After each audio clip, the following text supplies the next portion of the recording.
Hello good evening everyone. Welcome you back on this beautiful platform जिसका नाम है reasoning from basic to standard. आज मैं आपके लिए लेके आई हूँ strategy to clear IBPS RRB 2020।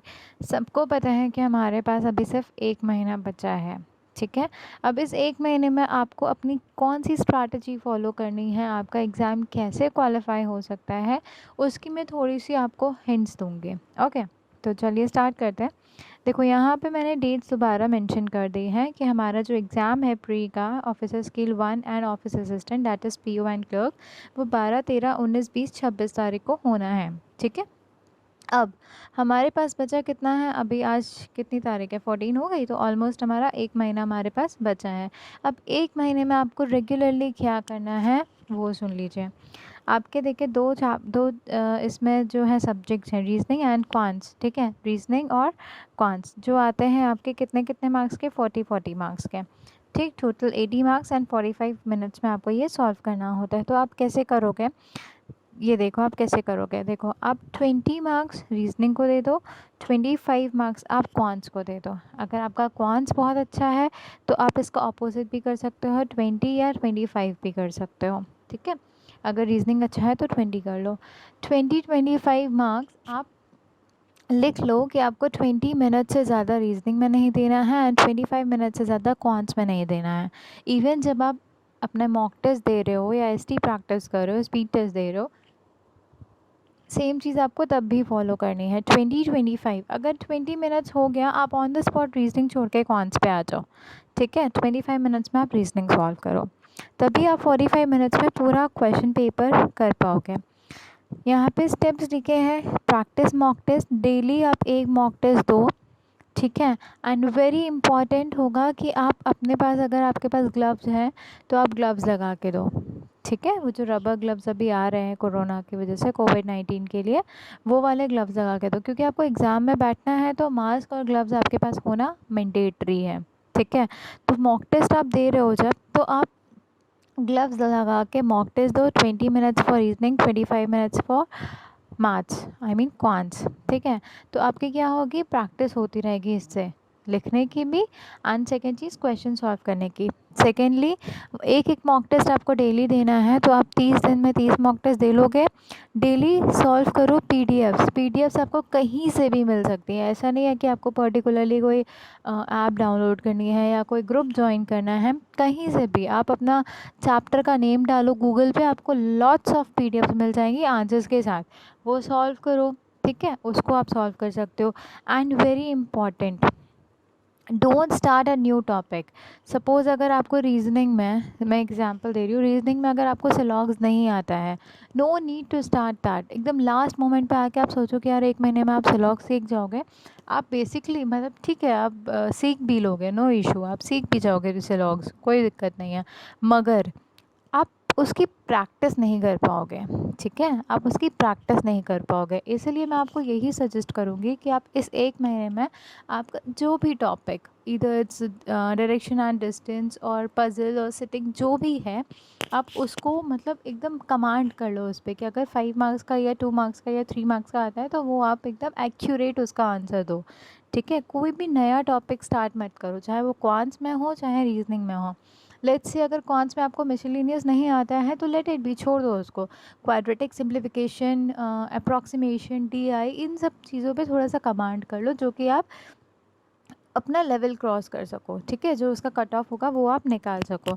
तो ये पॉइंट्स आप थोड़ा सा अपने दिमाग में बैठा लीजिए। इन पॉइंट्स को आप डेली प्रैक्टिस करिए, मॉक टेस्ट की PDF सॉल्व करिए एंड कोई न्यू टॉपिक स्टार्ट मत करिए। सपोज़ अगर आप सिटिंग लगा रहे हो तो आप एक दिन में मॉक टेस्ट दो, PDFs भी सॉल्व करो एंड साथ में 4 या 2 या 3 या 4, max to max 5 sitting puzzle आप लगाओ ही लगाओ, चाहे वो लाइन की हो, चाहे डायरेक्शन की हो, चाहे ब्लड रिलेशन रिलेटेड हो, कोई भी हो, बट आप लगाओ। 5 सेटिंग पजल्स लगानी है आपको, ठीक है। ये आपकी हो गई स्ट्रैटेजी की बात। अब मैं आती हूँ अपने चैप्टर पे जिसका नाम था डायरेक्शन एंड डिस्टेंस।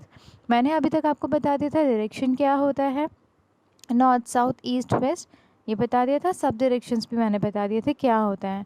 राइट भी मैंने बता दिया था कि आपका राइट, आपका राइट, आपका लेफ़्ट, आपका लेफ़्ट, ठीक है। अब देखो इसमें क्या समझना है। यहाँ पे मैंने 5 सेट ऑफ क्वेश्चंस लाए हैं डायरेक्शन एंड डिस्टेंस पे। आज मैं वो आपके सामने सॉल्व करूँगी। देखिए यहाँ पे फर्स्ट क्वेश्चन में दिया हुआ है A is 5 metre north of B. A क्या है? 5 मीटर नॉर्थ है बी के, ठीक है। 5 मीटर नॉर्थ है बी के। C is 5 metre east of A. C क्या है? ईस्ट में है ए के। D is 5 metre south of C. यहाँ पे डी है, यहाँ पे 5 आ जाएगा। देन अब यहाँ पे पूछा है A is in which direction to D. अब यहाँ से आप देखो ये क्या है? नॉर्थ, और ये क्या है? वेस्ट। तो यहाँ पे हमारा आंसर क्या आ जाएगा? North west. ए डी के रिस्पेक्ट में किस डायरेक्शन में है? नॉर्थ वेस्ट डायरेक्शन में है, ठीक है। इतना क्लियर। चलिए नेक्स्ट क्वेश्चन पे आते हैं। Mister Deepak Mohan walks 5 kilometre towards the south. South चले ये 5 किलोमीटर, ठीक है। Then turns to the right. अच्छा, अगर ये नॉर्थ जाता तो राइट ये होता, बट ये साउथ जा रहा है तो इसका राइट ये होगा।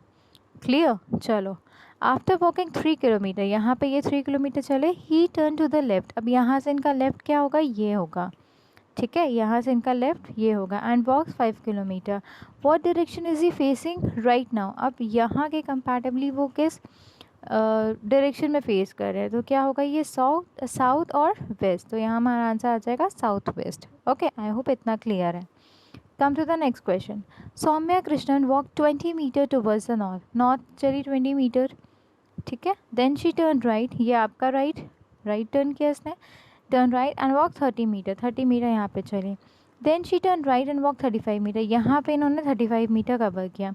Then she turn left and walk 15 metre. अब यहाँ पे इनका लेफ्ट ये आएगा 15 मीटर, ठीक है।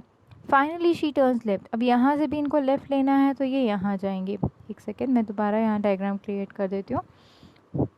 देखो, Saumya Krishna walk 20 metre towards the north, then she turn right. अब राइट है तो राइट टर्न लेंगे यहाँ पे, ये 20 था, and walk 30 metre. Then she turn right. अब यहाँ से राइट, जस्ट अ सेकेंड, देखो यहाँ पे दिया हुआ है Saumya Krishnan walk 20 metre towards the north. North चल रही है। देन शी टर्न राइट, यहाँ 20 था, यहाँ पे 30 है। Then she turn right and walk 30 metre, ठीक है। Then she turn right and walk 35 metre. यहाँ से वो 35 मीटर चल रही है, ठीक है। Then she turn left and walks 15 metre. अब यहाँ से वो लेफ़्ट टर्न लेंगी, ठीक है। यहाँ पे आके वो लेफ़्ट टर्न लेंगी। अब इनका लेफ़्ट कहाँ आएगा? इनका लेफ़्ट आएगा इधर, ठीक है, 15 मीटर, ठीक है। Finally she turn left and walks 15 metre. अब यहाँ से भी वो 15 मीटर लेफ्ट ले रही हैं। Okay, in which direction and how many metre is she from the starting point. हमें क्या पूछा है? यहाँ से यहाँ तक का डिस्टेंस पूछा है। तो हमारा डिस्टेंस कितना हो जाएगा? 15 ये एंड 30 ये, टोटल कितना हो जाएगा? 45, राइट। ये हमारा 45 मीटर हो जाएगा डिस्टेंस। और कितना, जस्ट अ सेकेंड, हाँ, तो हमारा ये डायरेक्शन था, यहाँ से यहाँ तक का हमारा था 45 मीटर, और यहाँ से हमारा डायरेक्शन पूछा तो हमारा क्या हो जाएगा? ईस्ट डायरेक्शन हो जाएगा, ठीक। आई होप इतना सबको क्लियर हो गया है। Now come to the next question. Next question is y is in the east of x which is north of z. If p is in the south of z then in which direction of y is p. अब देखो यहाँ पे दिया हुआ है y क्या है? East में है x के। विच इज़, अब ये विच किसके लिए है? x के लिए है। Which is in the north of z, यहाँ से z के नॉर्थ में दिया हुआ है। If p is in the south of z, अगर p z के साउथ में है और नीचे दिया है, then in which direction of y is p। y के कंसीडर करके p कौन से डायरेक्शन में होगा? कौन सा होगा? ये हमारा ये साउथ है, और यहाँ क्या आएगा? हमारा वेस्ट आएगा, ठीक। आई होप इतना सबको क्लियर हो गया। Come to the next and the last question. A man walks 5 kilometre towards south. यहाँ से 5 किलोमीटर चल रहा है and then turns to the right. अब यहाँ से वो राइट टर्न करेगा। राइट हमारा क्या होगा? राइट हमारा होगा ये, क्योंकि ये साउथ डायरेक्शन में है तो यहाँ पे वो राइट टर्न करेगा। एंड वॉक 3 किलोमीटर, ठीक है। यहाँ से ये 3 किलोमीटर चला। He turns to the left and walks 5 kilometre. अब यहाँ से भी वो लेफ्ट टर्न करेगा, ये 5 kilometre. Now in which direction is he from the starting place. Starting place से किस डायरेक्शन में है? ये साउथ वेस्ट डायरेक्शन में है। आई होप इतना सबको क्लियर हो गया होगा। Last but not the least thought of the day, your best teacher is your last mistake. Right. जब आप कोई मिस्टेक करते हो और उससे आप सुधरते हो तो वो आपका बेस्ट टीचर होता है। फॉर एग्जांपल, अगर आप एसटी दे रहे हो या आप कुछ भी क्वेश्चन सॉल्व कर रहे हो और ठीक है, और आपको पता है कि आपका वो क्वेश्चन गलत हो गया है बट सॉल्यूशन आपके सामने दिया हुआ है, तो आप उस सॉल्यूशन को देखोगे, समझोगे, उसको दोबारा प्रैक्टिस करोगे और वो नेक्स्ट टाइम पे एकदम सही होगा। तो your best teacher is your last mistake. I hope आप लोग को ये वीडियो पसंद आया होगा। Please like, subscribe and share. Thank you so much. Stay home, stay safe.